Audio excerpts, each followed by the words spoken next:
Hello, I'm John Perry, and welcome to Representative Gary Glenn Reports with Representative Gary Glenn. John, good to see you again, sir. Representative, it is good to see you. Boy, we have a lot to talk about today. It's been a while since we chatted.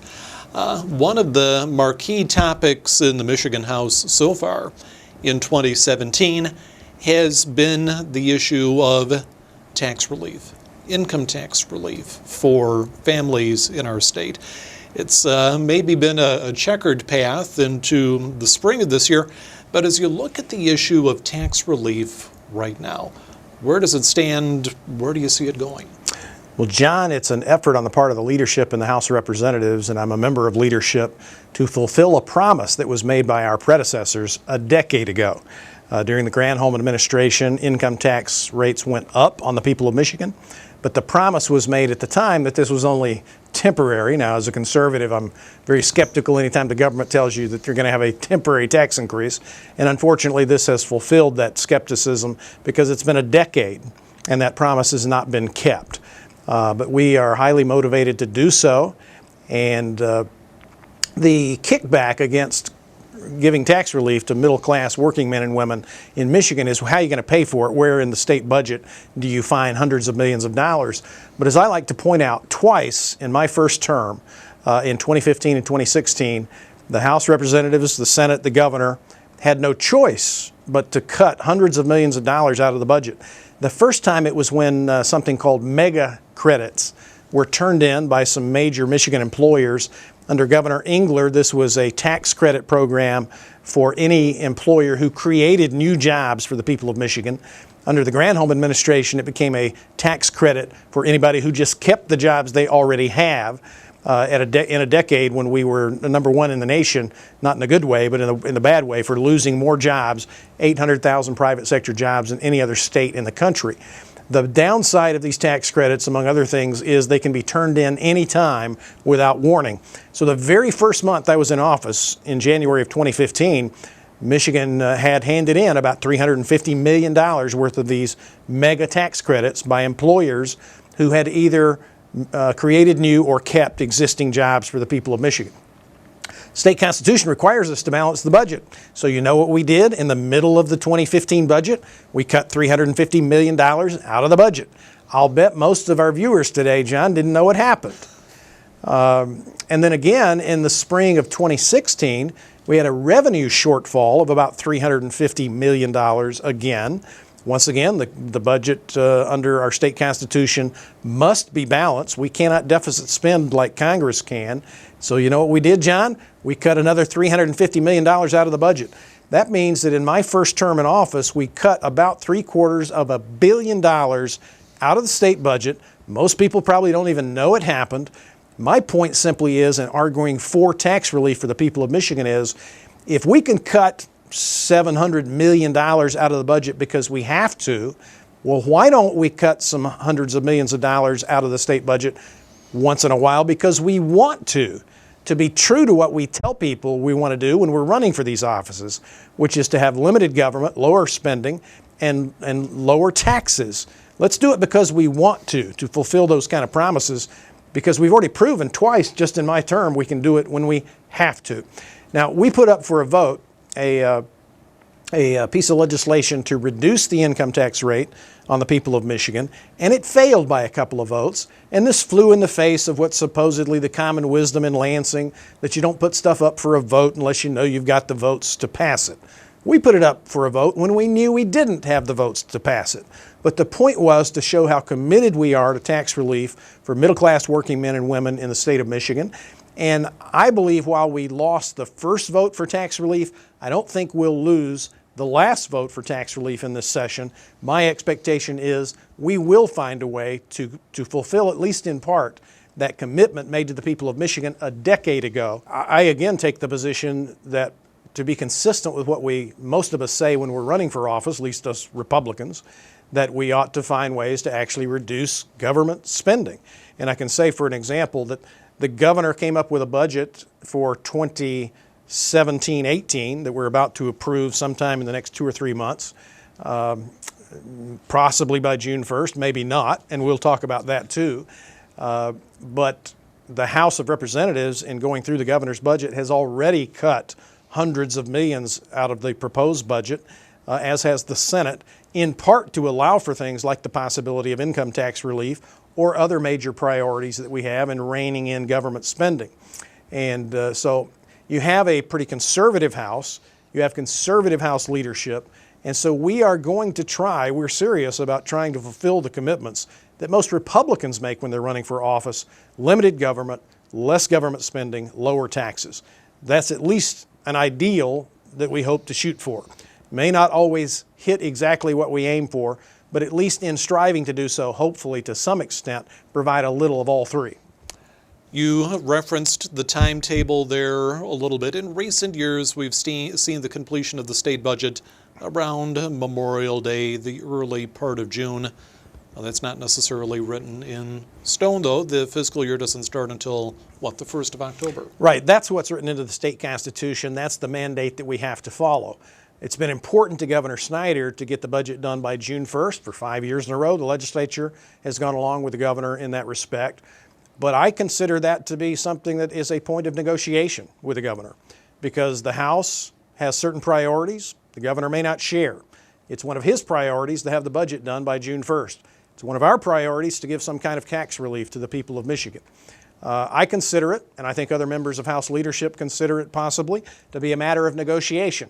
Governor, you want the budget done by June 1st? It might want to include some tax relief for the people of Michigan. What's written in stone is the October 1st deadline for having our budget done for the fiscal year that starts on that date.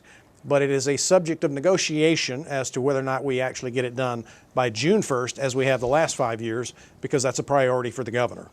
And I think in a direct result of Republican-led policies, like making Michigan a right-to-work state, for example, like reducing the tax burden on businesses, making Michigan more attractive to new business and industry and creating jobs. In 2007, we were in the midst of a decade, what Republicans like to call the lost decade, in which Michigan lost 800,000 private sector jobs, by far the worst job loss anywhere in America.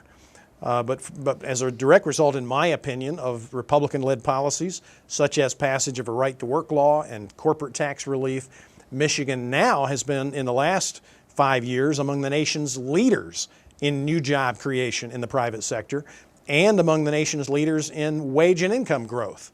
So we are in a different period, and I agree with you 100%. Policymakers at the time, in fact, in order to avoid a government shutdown, felt they had to come up with a commitment to raise the income tax. That was under a Democratic governor, a Democratic House of Representatives. Unfortunately, the Republican Senate went along, felt they had to in order to avoid a government shutdown. But now we are in a completely different economic environment, and you're absolutely right. Some of the benefit of that improvement in our economy ought to be shared with the people of Michigan. We shouldn't see government continually grow on the backs of middle-class taxpayers. We're in a better position now economically because of Republican policies, and I think we ought to share the wealth, so to speak. And I don't mean by that redistribute the wealth. I mean share it with the people who pay the bill, the people who pay taxes, who are producers, who pay tax. I'm not talking about people who are simply consuming the benefits paid for by tax dollars, but the people who pay the taxes. And that's the hardworking men and women of the state of Michigan, whether they be small business owners, people working on the line at our automobile plants, people out there climbing poles to fix our electricity grid when it's been broken, like we experienced a couple months ago. The kind of people who are paying our taxes, making everything we do in state government possible, they ought to get part of the tax relief, part of the benefit of our economic improvement. You talked about the people out there working on the poll. You're the chair of the House Energy Committee, which has been the center point of a lot of activity in your time in Lansing.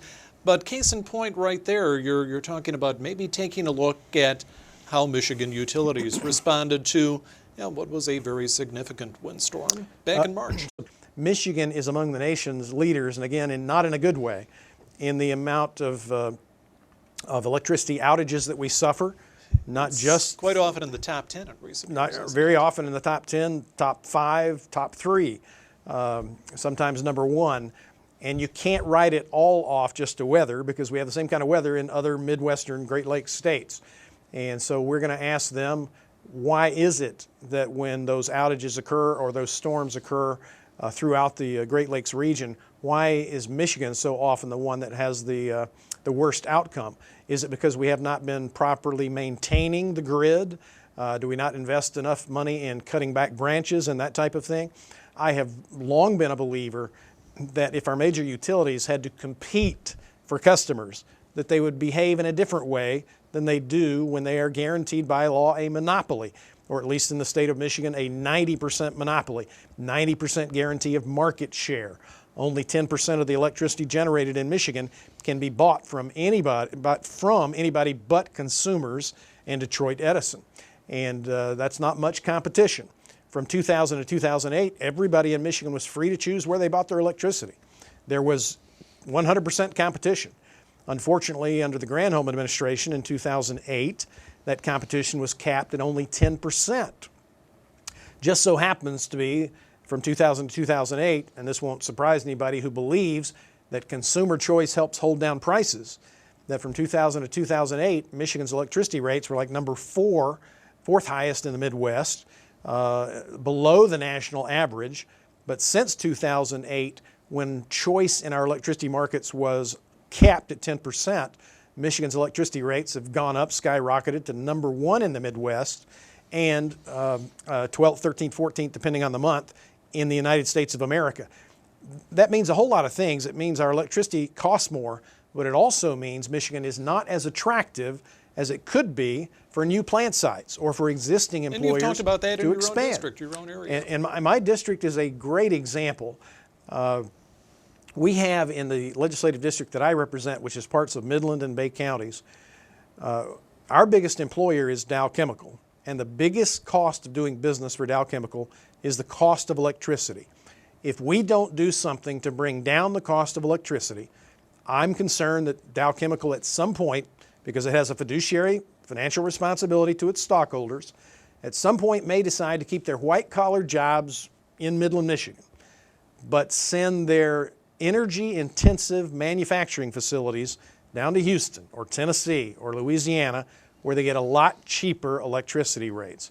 We also have in the district the largest natural gas-powered electricity and steam-producing facility in North America, Midland Cogeneration Venture, which happens to share a property line with Dow Chemical, which means they can directly serve the electricity and steam needs of Dow Chemical without having to run the electricity they generate through Consumers Energy and its monopoly, and then consumers get to send the electricity to Dow at a 30% markup. But under Michigan law, it's only because they share a property line. Midland Cogeneration Venture, right next out on Poseyville Road, right next to Dow Chemical. We also have within, as the crow flies, about 15 miles away to the south, down in Hemlock, the single biggest consumer of electricity in the state of Michigan. Now, it's not located geographically in my district, but a lot of people who work there live in the district that I represent. Sure. So just in this little 15-mile corridor of mid-Michigan, we have the most valuable company in Michigan. Dow Chemical surpassed Ford Motor Company this year, now the most valuable company in Michigan based on their stock value, the biggest consumer of electricity in the state of Michigan, and the biggest provider of electricity and steam that's fueled by natural gas in North America. So the cost of electricity is extremely important to this entire region that I have the privilege of representing. And down at Hemlock Semiconductors, they take quartz, make it into silicon, refine it into silicon, and then they take the silicon and refine that into computer chips that are probably in every cellular phone and computer in America. But they have to be able to compete against much cheaper labor costs in China. And again, the biggest cost of doing business for Hemlock Semiconductor is the cost of electricity. If we don't find out a way to bring down the cost of electricity, they will not be able to compete against China in the worldwide market for both computer chips and solar shingles. That's the two things they have to do. And it's an extremely meticulous and refined process. And as they explained in a recent tour that I took of Hemlock Semiconductors, it's as if you stacked basketballs from here to the moon. and the degree to which they have to refine the quartz and the silicon to the level of purity it would be to allow no more than one basketball from here to the moon in terms of the impurity in order to serve the world market's need for computer chips and solar energy shingles, which will only grow in the future. So this issue over which I have the privilege, the duty, and responsibility of chairing the House committee that approaches policy decisions on electricity and helps determine what its costs will be. No district in Michigan is more impacted by it than the 98th district, made up of Midland and Bay counties, and Hemlock down in Saginaw counties, where a lot of people from Midland and Bay go to work. 1,500 people, by the way, work down there on a full-time basis. So extremely important issue. I'm going to do everything I can as chairman of the House Energy Policy Committee to return us to what I call the John Engler model, the more competitive, free market-based energy market in the state of Michigan, which resulted in much lower energy costs to the people of Michigan and to Michigan employers. So for whatever I'm worth and however many years the people of Middle and Bay counties may see fit to send me to represent them in Lansing, I'm going to be pushing that issue in particular because of how dramatic the impact would be on jobs in mid-Michigan. That's my commitment to the people that have given me the privilege of representing them in Lansing. Representative, we're going to take a break right now, but we'll be back with Representative Gary Glenn Reports right after this.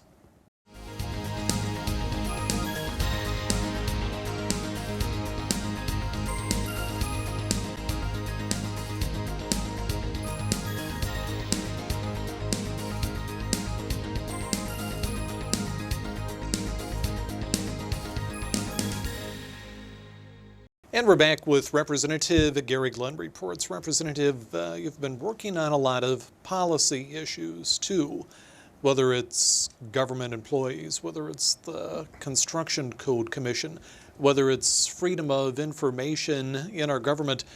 So far in 2017, you've had a pretty full plate. Well, I want to give credit to Midland Fire Chief Chris Coughlin for bringing to me and to Senator Jim Stamas a pretty simple, no-brainer type piece of legislation. That is simply to make sure that the governor's appointee to the Building Codes Commission, who's supposed to represent the fire service, actually knows something about building codes. There is a certification that someone can receive for being expert in building codes from a fire prevention perspective. And so the piece of legislation that Senator Stamas and I have introduced, it passed the House, didn't get out of the Senate during the Lanebeck session in the last term, but with Senator Stamas and I both on board, I'm hopeful it'll make its way into law. I'm sure the governor would sign it, but it simply says that whoever the governor appoints to the Fire Building Codes Commission does have this certification to know what they're talking about. So that one, a hat tip to Chief Chris Coughlin. By the way, I had a little pork loin left over on Easter, and I found one of the doors open to one of the fire departments and stopped by and dropped off some leftover pork loin that was fresh off the grill. I'll give a plug in here to my grill master brother-in-law, Sam Chu, who I was very fortunate to get a brother-in-law who's a grill master. So we couldn't eat it all. I was happy to drop it off for some of our Midland firefighters to have over Easter, and got a good chance to talk with one of the firefighters there for a few minutes. You also talked about the FOIA legislation. It's a good example of something that has strong bipartisan support. In fact, it passed the House of Representatives unanimously. I was a co-sponsor on all of the bills. My seatmate representing Midland County that also has Isabella County, Roger Houck, was one of the primary sponsors of one of the pieces of the Freedom of Information Act legislation. I was a co-sponsor of all of them, so I certainly salute Roger for his leadership on that. But Republican and Democrat both unanimously passed to make the governor's office and the legislature make applicable Freedom of Information Act requests by the media or by the taxpayers who pay the bill and pay our salaries. Michigan's one of the last states in the country where the legislature and the governor were not subject to FOIA. The FOIA legislation does apply to all of our townships and cities and counties and school boards and road commissions, and it simply doesn't make sense that it doesn't apply to the legislature and the governor. So certainly was proud to join Roger Houck in voting for and co-sponsoring that legislation. It's passed the House unanimously. We hope the Senate will take it up and pass it. We expect the governor would sign it if the Senate does. So that's a good piece of legislation as well. And then you also mentioned a policy that I have put forth regarding our government employee representation in terms of collective bargaining. You actually have some government employees who work in units of government where they have worked there for decades perhaps and have never had the opportunity to vote on who their bargaining agent is, what union represents them in collective bargaining, if any. I happen to believe that just as I have to face the will of the voters every 2 years as a candidate for the State House of Representatives, I think that the labor unions that represent government employees should meet the same standard, that every 2 years, the people who work for our fire departments and our school districts, our police departments, that the employees themselves have the ultimate power of deciding every 2 years, just like voters get to decide whether to elect me every 2 years, to decide which union is going to represent them in collective bargaining. And I think that shifts the power to the employees, each individual employee having the right to vote, a secret ballot, to self-determine who's going to represent them, if anybody, in collective bargaining with our government employers. Now, in private sector labor relations, that's all the purview of the federal government, except for one area, and that is whether or not Michigan is a right-to-work state. That decision's already been made by the state legislature. I certainly strongly support that.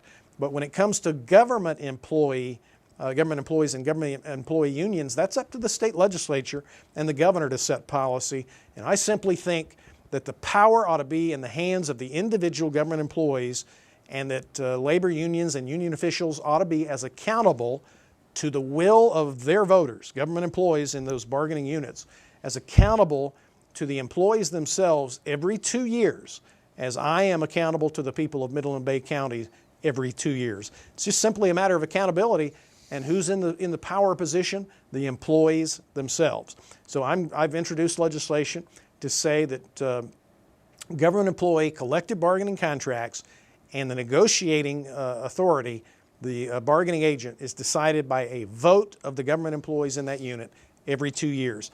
I am optimistic that that's going to be received favorably in the House and the Senate, and hope the governor would sign it into law, but that's just another piece of legislation that we're going to hear talked about here in the coming months. In our first segment, Representative, you talked about how you are in House leadership this term. The fact of the matter is you're one of 4 individuals in the 110-member House who is authorized to preside over House session. You've been doing that. What is that like? Well, it's certainly a privilege and an honor, and if you stand in the Speaker's chair with a gavel in your hand, you have a sense of the weight of history and the responsibility you have as not just as a state representative. I was elected by the people of Middle and Bay counties, but then I was elected by the Republican caucus, which is in the majority, to be one of the 4 people who has the duty and responsibility and privilege of presiding over the House. And I recently had the opportunity to open the House of Representatives the day that my guest presented the prayer that opened proceedings of the House, Dr. Mark Barkley from the Living Word Church in Midland. And the House will come to order. The invocation today will be given by Pastor Mark T. Barkley from Living Word Church of Midland, Michigan, guest of Representative Glenn, and a Vietnam combat veteran who I'm happy to have today here as my guest.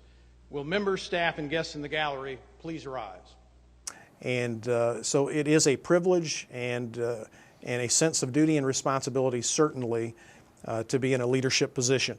And what I'd want the people of Bay and Midland counties to know about having been elected by my fellow legislators into that position is that I've tried to be faithful both to the conservative principles on which I ran for the office, and it's also been part of my desire to prove that you can be faithful to your principles and to the best interests of your district and be effective, that you don't have to choose between the two. I can be the conservative I told the voters I was and be effective. I don't have to moderate or compromise away my core principles in order to be effective And just as when I was chosen by the media that covers the Capitol as the most effective freshman legislator out of some 55 first-term senators and House members my freshman year, my having been elected to this leadership position is another proof, I hope, to the people who elected me and entrusted me with the responsibility of representing them effectively in Midland, that my colleagues in the legislature judge me to have been effective, sufficient for them to have entrusted me with a position of leadership